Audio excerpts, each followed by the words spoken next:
I'm Stacey. Welcome to the kitchen of my old Kentucky home. Today on Bourbon and Biscuits, we're going to be cooking with one of my favorite ingredients, Kentucky sorghum. We're going to cook with it and cocktail with it. Let's get started. We'll be putting a Kentucky twist on hot wings. Here's what we'll need. 2 pounds of chicken wings, 1 tablespoon of olive oil, 1/4 teaspoon each of paprika, salt, and pepper, 1/4 cup of soy sauce, 1/4 cup of sorghum, 2.5 tablespoons of hot sauce, 2 tablespoons of butter, 2 tablespoons of vinegar, and 1 teaspoon of garlic. Well, I don't know about you, but I find it hard to go to a game or a tailgate without wanting some hot wings. And of course, there are a lot of different recipes out there. I found a way to Kentucky up my version with using Kentucky sorghum. So what we're gonna need: 2 pounds of chicken wings. Now we have clipped these into nice, 2 pieces. You can also leave that last wing tip on it. Some people call them a flapper. I like mine kind of nice and tidy. So we just broke them into 2 pieces. I've got some olive oil. Now you can use vegetable oil or canola oil if you'd like. I've used a smoked paprika. You can use a Hungarian paprika or a regular paprika. Just have regular old cracked ground pepper. Now for the salt, I also went a little crazy. You can just use regular table salt or sea salt. I got this bourbon smoked sea salt from Bourbon Barrel Foods. This is a company that we use a lot locally, and I love the flavor of this. So all we're gonna do is mix this around. Just get all of our chicken pieces nice and coated. And if you like, once you get this to the pan, you can also add a little more salt and pepper if you don't think it got all around. Ours actually looks pretty coated. I've prepared a baking pan simply with some aluminum foil, and I went on and just sprayed with a little light oil spray. It just helps release once they've come out of the oven. We're just gonna distribute these so they can cook evenly. And I've got the oven set to 420, and we're gonna cook these about 20-25 minutes until they get golden brown. So we're just gonna take these to the oven. While our chicken is baking, we're gonna whip up our wing sauce. So we've got our sorghum. As I said, this is probably one of my favorite ingredients. It's just gonna add some sweetness and flavor to one of my other favorite ingredients of all time, Frank's hot sauce, which is more your traditional buffalo wing hot recipe. And we've got some soy sauce, and this particular brand is that bluegrass soy sauce from Bourbon Barrel Foods. Get some garlic. You can also use fresh garlic. I tend to use either. This one mixes up a little better, I think. We've got vinegar. I'm just using apple cider. You can just use a white distilled vinegar or balsamic as well. And then I've got some butter.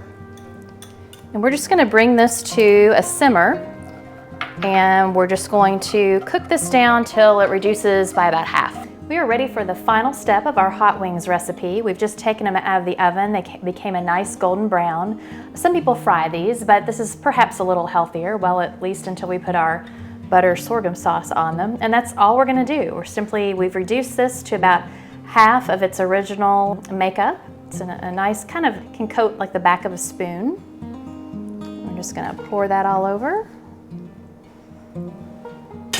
and just give this a good toss.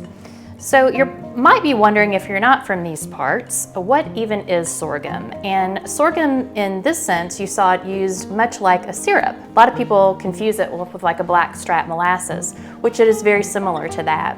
Basically, sorghum is a grain, an old world grain. It was brought over from Africa, and really popular throughout the eastern seaboard in the Midwest, because unlike sugarcane that's grown in more tropical climates, sorghum has to be, or can be, in more temperate climate as well. So very popular in Kentucky.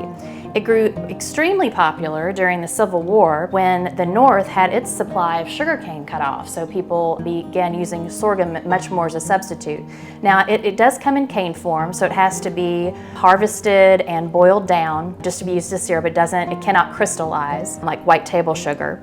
But it can be used in recipes and like as a substitute for honey or molasses. And it just has a little bit more of, some people describe it as a pungent or a rustic flavor.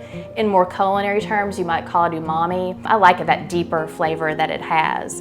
Now, after the Civil War, it kind of grew out of popularity because the sugarcane was in abundant supply again. But in Kentucky, it's really retained its popularity all these years. Like I said, it's something that I grew up on. My grandparents had it all the time, and we cooked with it.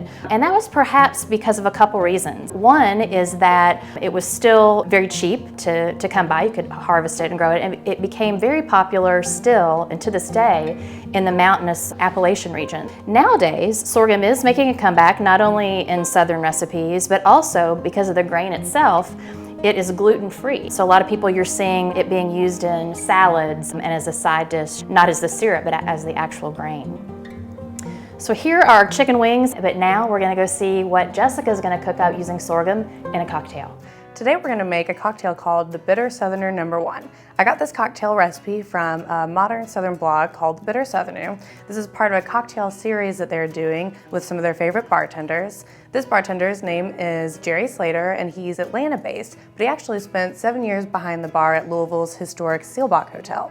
So today we're gonna use Rabbit Hole Bourbon, Fernet Branca, whiskey barrel-aged bitters, sorghum syrup, and orange peel to garnish. All right, so in a mixing glass, we're gonna use 2 ounces of bourbon. The original recipe called for Booker's, but I'm just gonna use another kind of higher proof. This one is 95 proof from a local Louisville distillery that just opened. And we're gonna use 3/4 of an ounce of Fernet. This is an herbal liqueur. And we're gonna use 2 dashes of these whiskey barrel-aged bitters. And this is the sorghum syrup that I made. If you use straight sorghum, it's gonna be too thick and it won't blend into the cocktail. So I did equal parts of the sorghum syrup and water and brought it to a boil to incorporate it together. And that's 3/4 of an ounce of this as well. And then you're gonna wanna let that cool before you make your cocktail. So we're just gonna add a large ice cube here and stir this until it's all well chilled.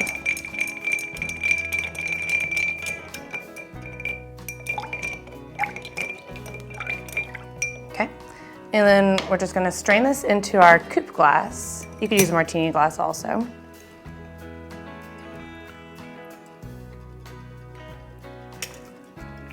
And I'm gonna garnish it with just the peel of an orange, not an orange wedge for the juice.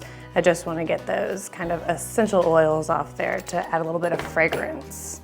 So you'll give that, try to peel it and not get very much of the white, just get that outside rind part, and squeeze it right over your cocktail glass, and you'll get some of those oils that come out, and just line the rim like that. And there you have it, it's the Bitter Southerner No. 1. Now, Jessica, you grew up with sorghum too, right? I did, yeah. Okay. One of my favorite ways to eat it is not really a recipe at all, but it's literally my grandparents would pour it over a pat of butter and take 2 back sides of a fork, very important, and just mix it up and put it on a biscuit. Yep, I've always liked that too. And I didn't grow up with this, but I think it works great in cocktails because the sorghum flavor is a little bit more complex, and so rather than a honey or just a sugar syrup, it adds a little bit more to the drink. But there's actually a sorghum connection with cocktails that you might not have known. Probably not. During Prohibition, it became really popular to start growing sorghum because it's easier than corn and makes great moonshine. Is that right? But actually now it's becoming kind of popular again to use in making rum. And there's actually a distillery in Kentucky, in Danville, that is making a sorghum rum now. Ah, Wilderness Trail. Yeah.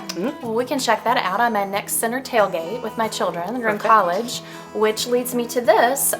This buttermilk sorghum dressing that I did as a dipping sauce for the chicken wings is actually a combination of their love for Bojangles sauce that we pick up on the way to the tailgates if I don't make these, and a recipe inspiration out of the book that you gave me, that your mother's, the Sorghum Savor. So Ronnie Lundy kind of inspired me with this. It's kind of a ranch base meets Bojangles sauce with a touch of sorghum, and you can get the recipe and all of these at culinarylouisville.com. And we'll see you next time on Bourbon And Biscuits. Cheers!